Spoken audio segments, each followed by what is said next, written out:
हर हर महादेव। ओम नमः शिवाय। हम लोग अष्टांग योग के विषय पे चर्चा कर रहे थे, है ना। इस 2 दिन में हम कोई वीडियो नहीं डाल पाए। इसके पीछे वजह है क्योंकि ये 2 दिन हम काशी यात्रा पे थे। ठीक है, तो अष्टांग योग के विषय में आगे की चर्चा हम प्रारंभ करते हैं। जैसा कि आप लोगों ने देखा होगा, सुना भी होगा, पिछले के अध्याय में मैं अष्टांग योग के बहिरंग के विषय पे बहुत कुछ बोल चुका हूँ और इतने से आप लोग को बहुत कुछ समझ में आ भी गया होगा, परंतु एक बार संक्षेप में बताना अनिवार्य है। ठीक है, तो मैं पिछले अध्याय में बोला था क्या कि अष्टांग योग के विषय में सिर्फ इसके 5 चरण ही कर्ता बन करके क्रिया करने योग्य है। इसके 5 चरण ही जानने और समझने योग्य है। बाकी का जो 3 चरण धारणा, ध्यान और समाधि है, वो महज इन 5 चरण का अनुभव होता है। ठीक है, यहाँ तक मैं क्लियर कर चुका हूँ। अब मैं आगे बढ़ता हूँ, परंतु आगे बढ़ने से पहले एक बात आपको बता देता हूँ। ठीक है, आज आप जिस भाषा की प्रयोग करते हो या जो भाषा आप समझते हो, तो ज्ञान तो वही है, परंतु यहाँ शब्द भाषा ये बिल्कुल बदल गई है। परंतु एक बात याद रखना, यहाँ सिर्फ बदली है क्या, सिर्फ शब्द और भाषा, व्यक्ति की सोचने समझने का तरीका, न कि ज्ञान बदला। ज्ञान कभी नहीं बदलता, ज्ञान वही है। आज के डेट में अगर कोई व्यक्ति आपको ज्ञान देता है, इसका अर्थ ये नहीं है कि जो ज्ञान हमारे पहले के ऋषि मुनि, संत महात्मा या शास्त्र या वेदांत या उपनिषद में वर्णित है, ये उससे परे की विषय है। जो गीता में है वही शास्त्र में भी है, जो शास्त्र में है वही वेद में भी है, या जो वेद में है वही तमाम आत्मज्ञान हरेक सिद्ध व्यक्ति, महात्माओं, संतों के द्वारा जो प्रदान की गई है, उन समय कोई अंतर नहीं है। अंतर बस होती है तो व्यक्ति की समझ में, हमारे और आपकी समझ में, हमारे और आपके विचार में, हमारे और आपके चित्त अभी विषम अवस्था को धारण की हुई है। इसीलिए हम किसी तथ्य को या किसी सत्य को या किसी शब्द को या किसी विचार को, हाँ, हम लोग अपने अपने स्तर से, अपने अपने समझ के अनुसार और अपने अपने तरीके से इसको समझते हैं। समझ में ना आए तो तर्क, आंतरिक रूप से तर्क प्रारंभ हो जाती है। यही तर्क संशय का रूप लेती है। आगे जाकर के यही संशय अविश्वास बनती है और यही अविश्वास किसी की समर्पण और श्रद्धा घटित नहीं होने देती है। तो ये सब कर्म बाई कर्म एक बिल्कुल चेन है, और चेन से अगर एक मोती भी टूट जाए तो उस चेन को आप उपमाला को पूर्ण करार नहीं दे सकते हैं। अगर उसकी एक मन का भी कम हो गई, एक मोती भी कम हो गई ना, तो संपूर्ण माला एक निषिद्ध क्षेत्र में आ जाती है। तो इस बहिरंग का जो 5 चरण था, यम, नियम, हाँ, प्रत्याहार, आसन और प्राणायाम, आज आप इस 5 चरण को इस तरीके से समझो। ठीक है, पहला है यम। यम का अर्थ होता है हर वो विषय, हर वो कर्म, हर वो वाणी, हर वो आंतरिक क्रिया या हर वो स्वभाव, हर वो भाव, हर वो गुण या दुर्गुण जो व्यक्ति को यम के बंधन से बांधे रखते हैं। ठीक है, तो जब तक व्यक्ति यम के बंधन से छूटता नहीं है, तब तक वो अगले चरण में, अष्टांग योग के अगले चरण में प्रवेश नहीं कर सकता है। ठीक है, अब देखो, सीधे तौर पे अगर यम का अर्थ समझना है तो इस तरीके से समझो, ना तो जिह्वा से झूठ बोलनी है और ना ही कान से ऐसी किसी बात को सुनने की प्राथमिकता देनी है जिसका अस्तित्व असत्य से निर्मित हुआ है। ये यम के अंतर्गत आता है। यम के अंतर्गत दूसरी चीजें आती है, हमें हिंसा नहीं करनी है। ठीक है।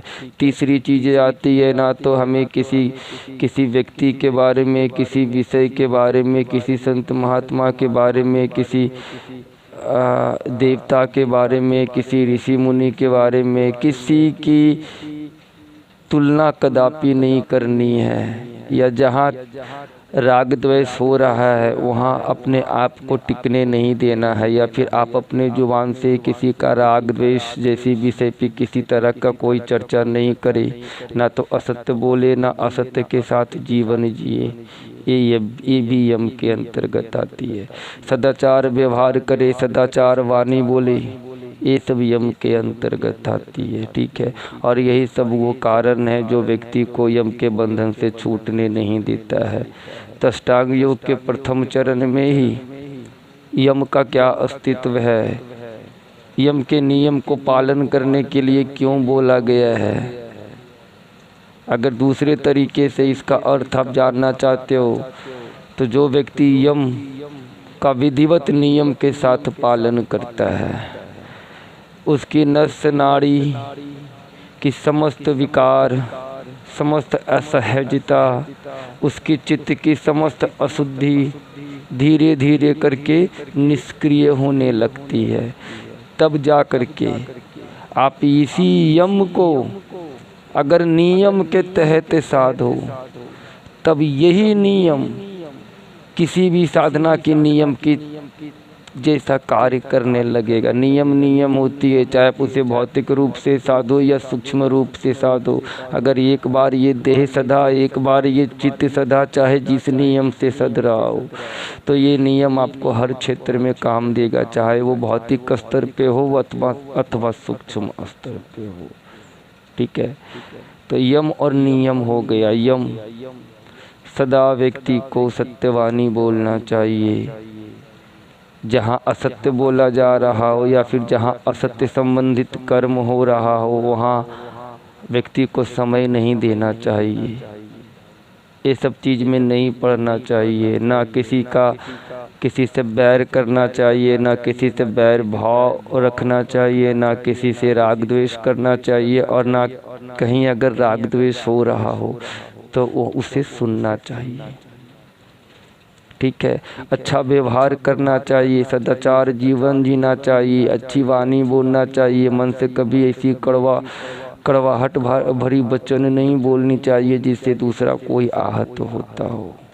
और अगर इस सभी को आप एक नियम के तहत पालन कर लोगे तो इससे एक बहुत बड़ी रूपांतरण घटित होती है, जो जाकर के आपको प्रत्याहार में पहुंचा देती है। और अगर प्रत्याहार में पहुंचा देती है, इस बात को आप अच्छे से समझ नहीं पा रहे हो, तो इसे इस तरीके से समझो। एक होती है पेट की सुधा, अर्थात जब पेट से हमें भूख की अनुभूति होती है, परंतु एक भूख और होती है जो जिह्वा के द्वारा अनुभव होता है। स्वाद को देख करके किसी व्यंजन की स्वाद बहुत लजीज है, चाहे वो नुकसान भी कर रहा हो, या फिर चाहे वो आसन संबंधित नियम का पालन करने के लिए अगर वो सही नहीं है, फिर भी जिह्वा से व्यक्ति मजबूर है, ऐसे अन्न को ग्रहण कर रहा है। हाँ, जो यथार्थ और वास्तविक रूप से पाचन योग्य नहीं होता है। और जो चीज़ें पाचन योग्य नहीं है उसका कार्य क्या है? आंतरिक रूप से एक रिएक्शन की क्रिया निरंतर जारी रहती है। ये पचने की क्रिया भी जब निरंतर अपने कार्य में रहती है ना, तो व्यक्ति को एक भार का अनुभव होता है अपने शरीर पे। कब तक? जब तक वो व्यंजन पूर्णतः पच नहीं जाए। तो ये दूसरी विषय हो गई, इसे इस तरह से जानो। जब पेट को भूख की अनुभूति हो रही है तो उसे उतना ही आहार दो जितने से तुम्हारी भूख की तृप्ति हो जाए, न कि जिह्वा के द्वारा भूख का अनुभव हो रहा हो, उसके स्वाद के द्वारा, उसके सुगंध के द्वारा। तो यहाँ व्यक्ति पेट के भूख से कम परेशान है और जिह्वा के भूख से ज़्यादा परेशान है। ठीक है। तो यहाँ प्रत्याहार या अल्प आहार का अर्थ आप अपने तरीके से सुनियोजित कर सकते हो अथवा निकाल सकते हो, ठीक है ना। इसके बाद आता है आसन। जब ये 3 चरण या जब ये 3 प्रक्रिया पूरी हो जाती है तो यहाँ आपको आसन करना नहीं पड़ता है। मैं आपको पहले ही बताया, यम में प्रवेश करो तो नियम सधेगा, नियम में प्रवेश करो तो प्रत्याहार सधेगी, ठीक है। अब आसन की बात हो रही है तो आसन की बातें जान लो। ये 3 चरण पूरी हो जाने के बाद मन और देह की शुद्धि हो जाती है, जिससे बहुत सारे अनियंत्रित विचार, हाँ, और भौतिक तन अथवा इंद्रियों की असहजता निष्क्रिय हो जाती है। और जब मन शांत है, इंद्रियां शांत है, तो आप हर समय आसन और मुद्रा में ही रहोगे। इसकी प्रमाण मैं देता हूँ। क्यों रहोगे, ये भी एक मनोविज्ञान है। अभी आपको मैं बोलूँ एक जगह बैठ करके थोड़ा देर बैठो, तो वो कौन चीज़ है जो आपको बैठने नहीं दे रहा था? यही वो चीज़ थी जिसको आपने पिछले 3 चरण में साधा। ये आपको बिल्कुल बिल्कुल निस्वार्थ, निष्काम, भाव रहित, हाँ, विचारों की तीव्रता वेग को कम करने वाली इतनी सारी रूपांतरण आपको अष्टांग के प्रथम 3 चरण को साधने के बाद होती है। और ये वास्तविक और यथार्थ रूपांतरण है। इसके बाद अगर आप जहाँ भी बैठोगे, आपको ना तो बैठने में असहजता होगी, किसी एक धारणा पे आप सोचना शुरू करोगे, किसी एक विचार पे सोचना शुरू करोगे, किसी एक विषय अथवा भाव पे सोचना शुरू करोगे, तो ना जाने बैठकर कितने देर तक सोचते रह जाओगे। इसकी खबर या अनुभूति भी आपको नहीं होगी, ठीक है। तो ये आसन की कमाल है। आसन आपको साधना नहीं पड़ेगा। और यहाँ शरीर तो सहज हो गया, इंद्रियां तो सहज हो गई। कल तक हमारे इंद्रिया का स्वभाव, नस नाड़ी का स्वभाव कैसा था? हमेशा उत्तेजित रहता था। परंतु प्रथम 3 चरण को पूरा हो जाने के बाद ये उत्तेजना की वेग कम हो जाती है, जिससे असहजता नष्ट हो जाती है। और जब असहजता नष्ट होती है तो आसन अपने आप सिद्ध होने लगता है। और दूसरी चीज, जब शरीर लगातार बिना हिले डुले एक आसन में बैठने में सक्षम हो जाए, चित्त की अशुद्धि नष्ट हो जाने के पश्चात चित्त थोड़ी सी समता और स्थिरता को उपलब्ध होती है। जिस पश्चात क्या होता है, जब शरीर की सारी क्रिया समाप्त हो जाती है तो अंत में केवल श्वासा और प्रश्वासा की क्रिया प्रारंभ रहती है। जब आप गहरी निंद्रा में जाते हो तब भी ये श्वासा और प्रश्वासा की क्रिया प्रारंभ ही रहती है, रुकती नहीं है। परंतु आप जागृति अवस्था में जो आपकी प्राणवायु घटित हो रही है और निंद्रा अवस्था में जो आपकी प्राणवायु अर्थात श्वासा और प्रश्वासा की क्रिया जो गति कर रही है, दोनों में कितनी अंतर है, ये आप इस बात से अनुभव कर सकते हो कि अभी की श्वासा आप लेते हो और निंद्रा की दौरान जो श्वासा और प्रश्वासा की क्रिया घटित होती है ये बिल्कुल पूर्ण प्राकृत होती है। परंतु जागृति में ये क्रिया अप्राकृत होती है। निंद्रा में यही श्वासा और प्रश्वासा की क्रिया आपको उस चेतना से जोड़ देती है, जिससे कि आपको थोड़ी बहुत ऊर्जा की प्राप्ति होती है। परंतु जागृत अवस्था में जब चित्त अनेकों विषय भोग की कामनाओं में व्यस्त है, अनेकों विचारों की कामनाओं में व्यस्त है, अनेकों उलझन से घिरा है, अनेकों परेशानी से घिरा है, आंतरिक स्तर पर तर्क और द्वंद्व का शिकार हो रहा है, निरंतर विश्वास और अविश्वास की क्रिया जारी है। इससे क्या होता है, हमारी श्वास और हमारे इंद्रियों में, हमारे नाड़ियों में असंतुलन आ जाती है। और यही असंतुलन का कार्य है इंद्रियों को असहज और निरंतर उत्तेजित किए रहने का, ठीक है। तो ये 4 चरण साध जाने के बाद यम, नियम, प्रत्याहार और आसन, हाँ, चित्त बिल्कुल स्थिर होता है, और चित्त जब स्थिर होगा तो श्वास की क्रिया भी स्थिर होगी, या फिर जब श्वास की क्रिया स्थिर होती है तो चित्त की अवस्था भी धीरे धीरे स्थिरता को धारण करने लगती है। दोनों का एक दूसरे का संबंध बिल्कुल वैसा ही है कि एक पाले में दो तराजू का छोर लटका हुआ है, एक के असंतुलन से या संतुलन से दूसरे पाले पे भी प्रभाव पड़ती है। हाँ, दोनों एक दूसरे से जुड़ा हुआ है, अलग नहीं है। इसीलिए जब ये 4 चरण पूरा होता है तो व्यक्ति के आंतरिक स्तर पे ऐसी अनेकों क्रिया बिल्कुल नष्ट हो जाती है।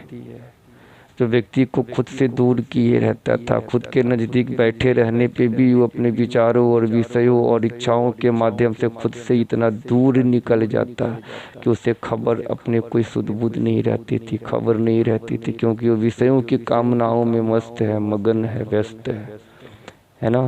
तो अब आप यम, नियम, ठीक है, प्रत्याहार, आसन और प्राणायाम, ये 3 चीजों को आज की भाषा में समझ गए हो। अरे भाई, पतंजलि ने संस्कृत में अष्टांग योग की रचना की। आप संस्कृत नहीं जानते हो, परंतु अगर मैं आपको संस्कृत में ही इसको बोल करके सुना दूं, भले आप समझो नहीं समझो, लेकिन आपके नज़र में मैं विद्वान हो जाऊंगा, क्योंकि मैंने आपको संस्कृत में सुनाया। तो आपने ऐसी धारणा बना लिया है कि जो संस्कृत की बातें बोलता है केवल वही विद्वान है, भले उस संस्कृत से आपको समझ में आए नहीं आए। बदलते वक्त के साथ ज्ञान की भाषा भी बदलती है। अब बदलाव सिर्फ यही भाषा की होती है, ना कि ज्ञान की। इतनी स्मरण रखना। तो पता नहीं, आज की पोस्ट शायद बहुत लंबी हो गई, क्योंकि मैं आंखें बंद करके बोलना प्रारंभ करता हूँ ना, तो सच बताता हूँ, मैं कितनी भी बड़ी वृत्तांत या कितनी भी बड़ी बातें, लंबी बातें, घंटे 2 घंटे 4 घंटे की बातें बोल दूँ, परंतु मुझे अधूरा सा ही प्रतीत होता है। ठीक है, परंतु आज की वीडियो में यहीं समाप्त करता हूँ। बहिरंग के बारे में अब कुछ कहने या समझाने के लिए शेष रहा नहीं। अगले विषय में हम अष्टांग योग के अंतरंग अध्याय के ऊपर चर्चा करेंगे। ठीक है, परंतु आपका काम है इसके पहले जो जाना या सीखा, निरंतर उसका अभ्यास करो। अगर नहीं किया तो मेरा क्या लोगे, लेकिन अपना क्या खो दोगे, इस बात से आप बहुत अनभिज्ञ हो। हर हर महादेव। ओम नमः शिवाय।